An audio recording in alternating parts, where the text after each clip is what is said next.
always had visions of better.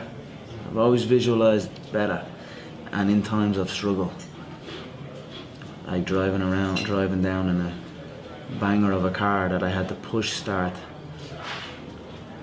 I'd be still driving a soft top Bentley around beautiful California in my head, and lo and behold, now I am driving a beautiful soft top Bentley around California.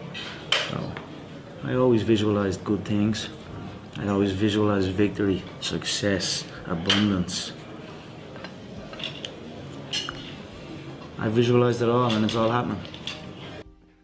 I don't want to be an icon. I want to be an idea. You know, I want to represent an idea. I want to represent possibilities. I want to represent magic, right? That you're in a universe and 2 + 2 = 4.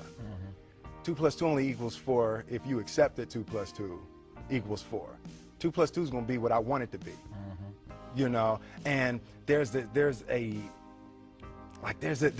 redemptive power that making a choice has, you know, rather than feeling like you're at effect to all the things that are happening. Make a choice. Like, you just decide what it's going to be, who you're going to be, how you're going to do it. Just decide. And then from that point, the universe is going to get out your way. It's like, it's water. It wants to move and go around stuff, you know. So for me, I want to represent possibilities. I want to represent the idea that you really can make what you want. One of my favorite books is The Alchemist, Paulo Coelho, and I just believe that. I believe that I can create whatever I want to create. If I can put my head on it right, study it, learn the patterns, and you know, it's hard to put into words, some real metaphysical, esoteric nonsense, but I feel very strongly that we are who we choose to be. You know, most people, and here's the irony, is that most people don't have a compelling vision for their own future. They don't. They move through life setting goals. And goals have no power. We're at this point, you know, goals had power in 1959 when Earl Nightingale came with this idea of goal setting, and everyone's like, wow, I'm a goal-oriented person. And that was great, and it worked for like 20 years. Everyone set goals, and they got results. But then all of a sudden, you know, you set goals, and sometimes you hit them, sometimes you don't. Most times you don't, okay? And that's okay. But goals almost became like a synonym for like, oh, I'm going to set a goal, and who gives a shit what really happens afterwards. And it almost is synonymous with failure now, goal setting. There's something above, and I believe in setting goals, but there's got to be something above your goals. And that's your vision for the future. And it's not just about, it doesn't have like an ending point. It's about the world being a certain way. And that's inspiring to you. When you truly have a vision for your future that inspires you, you're going to jump up out of bed in the morning and feel great about going at life versus being miserable and going to a job you hate or living a life that doesn't empower you and just, you know, every day moving through just almost like an automaton, not really, you know, having the zest and the greatness of life. And I'm guilty. I've been there myself when I felt like I didn't really have a compelling vision for my own future, and I felt like I was wallowing. But at least I'm conscious of that. Once you become conscious of that, you can consciously create a vision for your future. It doesn't happen in 1 minute or an hour. You write it down, you work on it when you finally hit on it. You know how you know you got it? When you read it back to yourself, your vision statement, and it moves you and you feel inspired. Okay? And you know, so few people have that, and what happens is every human being is thirsty for a vision. Everyone is. And so few people have one. So what do? They gravitate towards someone who has a vision for the future because they want to be a part of a vision. Part of being a great entrepreneur is having that vision, being able to create the vision, and then sell that vision to other people, to get them to want to be inspired, to buy into it, to put in their time, their hard work, their elbow grease, to help you achieve your vision. If you're a smart entrepreneur, then you spread the wealth around, and it's a win-win for everybody. It's our intention. Our intention is everything. Nothing happens on this planet without it. Not one single thing has ever been accomplished without intention. This is when I got The Secret thing, but I didn't know it was called The Secret. I read the book, The Color Purple, and then went out and got books for everybody else I knew. And I was obsessed about this story. Obsessed about it. I ate, slept, thought all the time about The Color Purple. I moved to Chicago. I get a call from a casting agent asking, would I like to come and audition for a movie? I've never gotten a call in my life from anybody for a movie or anything like that. And I say, is it The Color Purple? And he says, no, it's a movie called Moonsong. And I go, well, I've been praying for The Color Purple. And I go to the audition, and of course it was The Color Purple. I audition. I don't hear anything for months. And I go to this fat farm, and I think it's because I'm fat, because I was about 212 pounds at the time. And I think I didn't get the call back because I'm so fat. And I'm at this fat farm, and I'm praying and crying, saying to God, help me let this go. Because I wanted to be in this movie so much. I wanted it, I wanted it, I wanted it. I thought I was going to be in the movie. There's all these signs that I should be in the movie. And I go to this fat farm, and I'm praying and crying. And as I'm on the track singing the song, I surrender all, I surrender all to thee, my blessed Savior, I surrender all. I'm singing that song, praying and crying.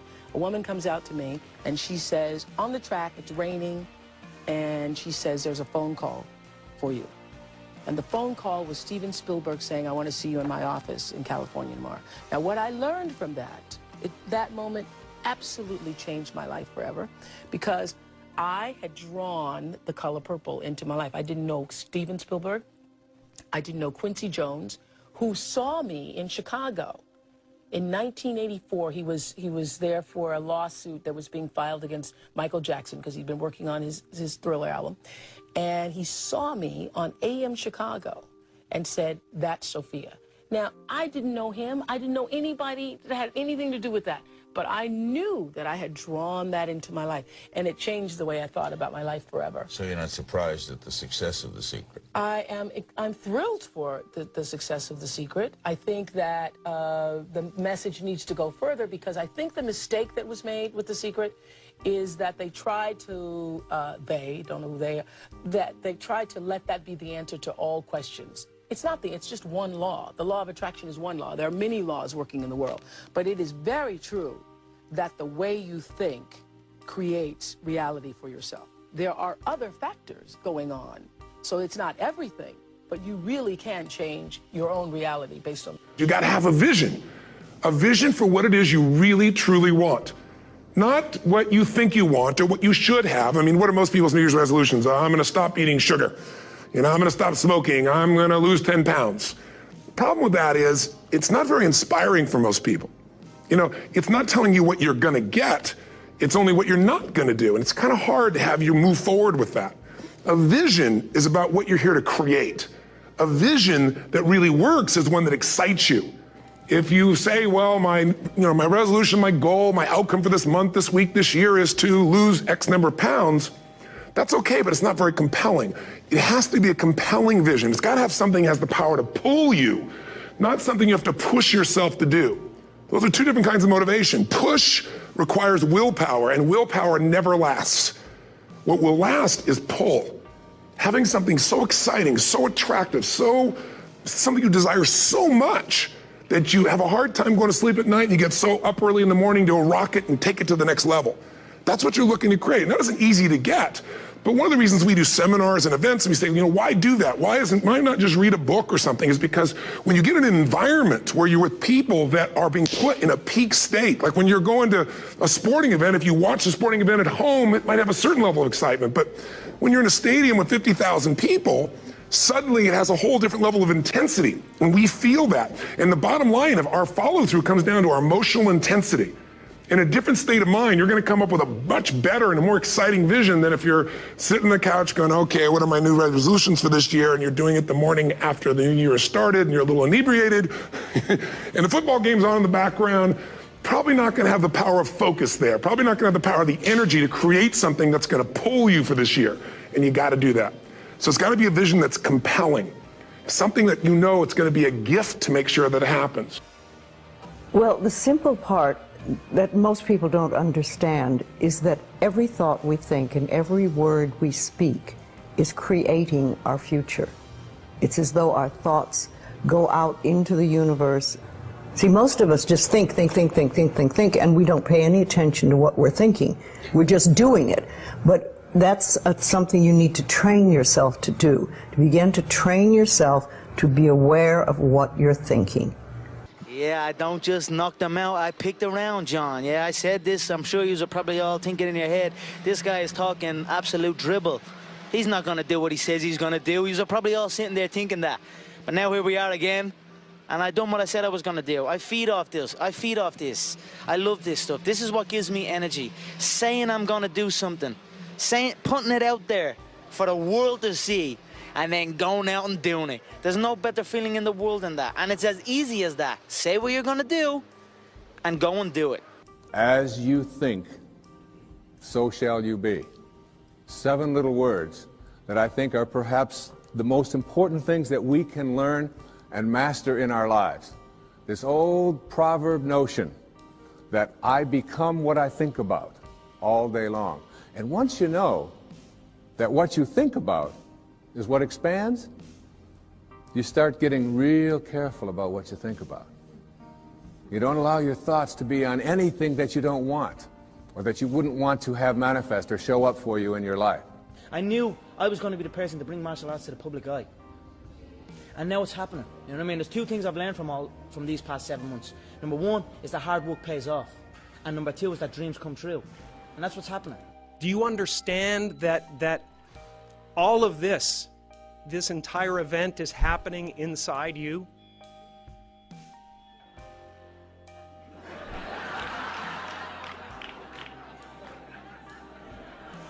Well, just try to feel it for a second, because it's a trip, man. Some people go to the Super Bowl. I am the Super Bowl, man. I swear. My friends are all going, did you see that play? That was great. I'm like, yeah, but the energy coming out of me right now, man, is unbelievable. I'm just sitting there. I'm the stadium. I'm the vendors outside. I'm the crack dealer on the corner. I'm everything, man. There's no end to it, and it's so much fun.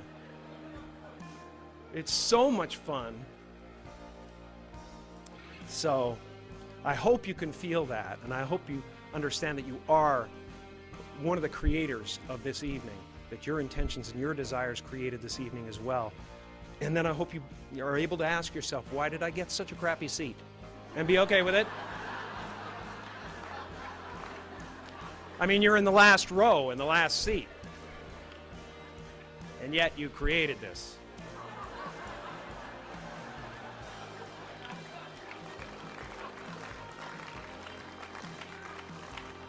And that's gotta be, it's a really selfless thing to do. It's a beautiful feeling when preparation meets opportunity. You know, nothing is impossible. You know what I mean? You can achieve anything. I'm going to continue going on this journey, and if the title shot is next, I will take it. If not, at the end of the day, I already feel like that is mine. I already feel like that belt is mine. So eventually, one by one, I will get every single one of them until there is no one left, and then I will decide what to do from there. But the belt is already mine, I feel. We are old, and sure, we're tired. It's been a long season, but mentally, we have a vision. We have a finish that we have to attain. You know, and sometimes you have to do it when you're old and you're tired.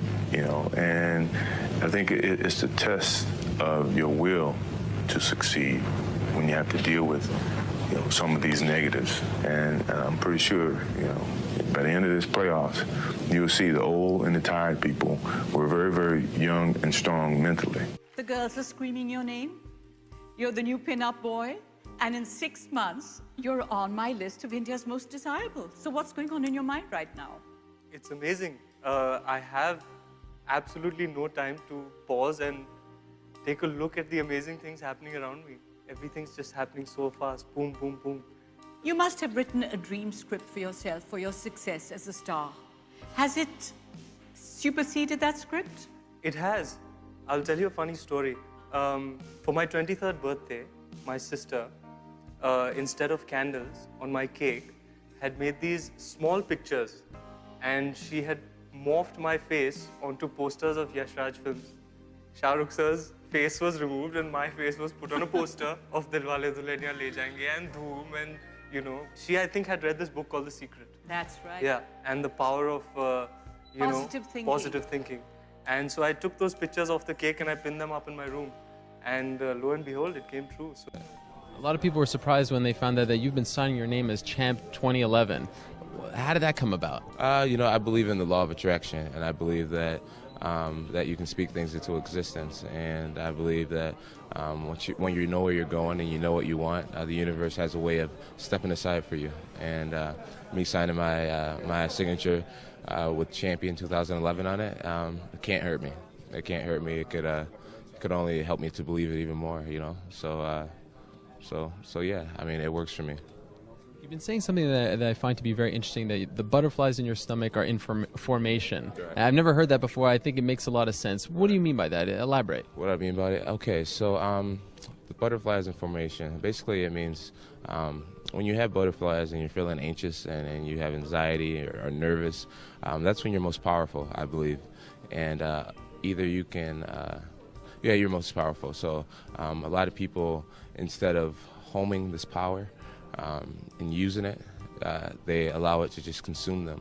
You know, there's another quote that says, a big challenge or big pressure is like a fire. It's like a raging fire. Either you can allow this fire to consume you and just take you over completely, or you can gain control of this fire and harness it, and you blow it right at your opponent like it's Dragon Ball Z style. All right, so that's what I'm trying to do. I try to get my emotions under control and use this adrenaline to my advantage. I am a production of me. You know, I thought, you know, it's not like I was the best rapper in the world or something, you know.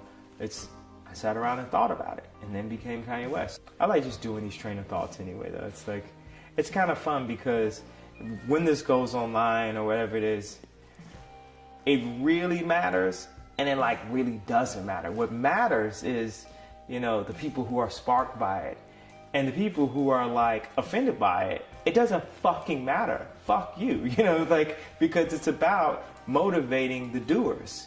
And anyone that wants to sit around and talk shit, they're taking too much time talking shit about it instead of getting up off their ass and following their dreams. Because I'm here to follow my dreams, you know, and help other people follow their dreams and inspire people who are dreamers. What I'm doing right now, the music I'm dropping, I want it. I want the #1 spot. I will have it. You know, this is what I'm going for, and I want to beat the press. I want to beat, you know, anybody that ever like tried to make me out to be just so crazy and so this and so that. Thank you. You're just adding to the excitement. You're giving me stuff to write about. I want the #1 spot. I'm going for it. I'm about to take it. This is what I'm here to do.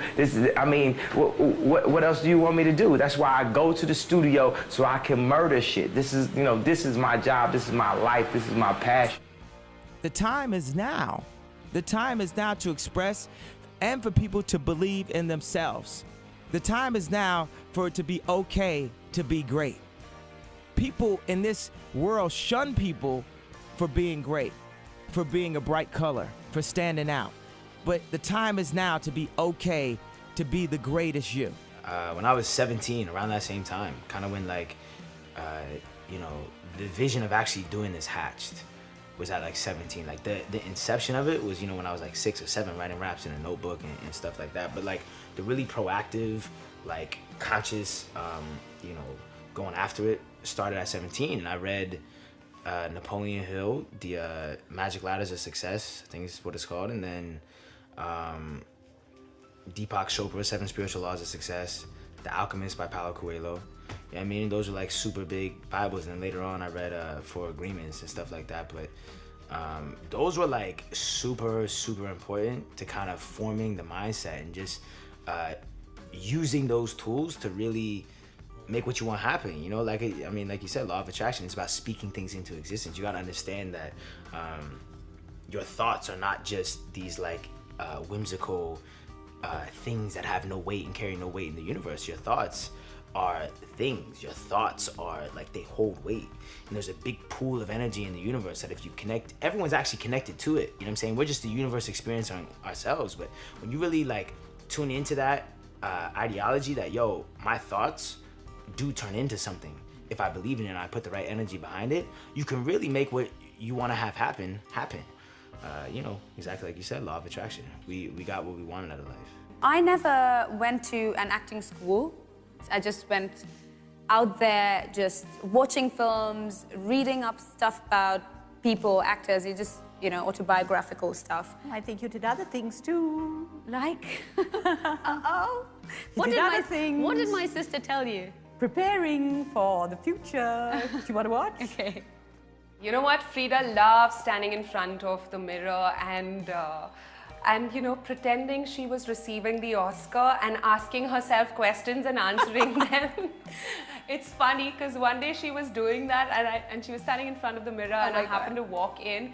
And Frida was really embarrassed and, you know, she was like, why did you come in? And I'm like, you know, I was just laughing. It was funny. But she's practiced her Oscar speeches and she's received awards and, you know, given her thank you speeches all in front of the mirror, even before all of this happened.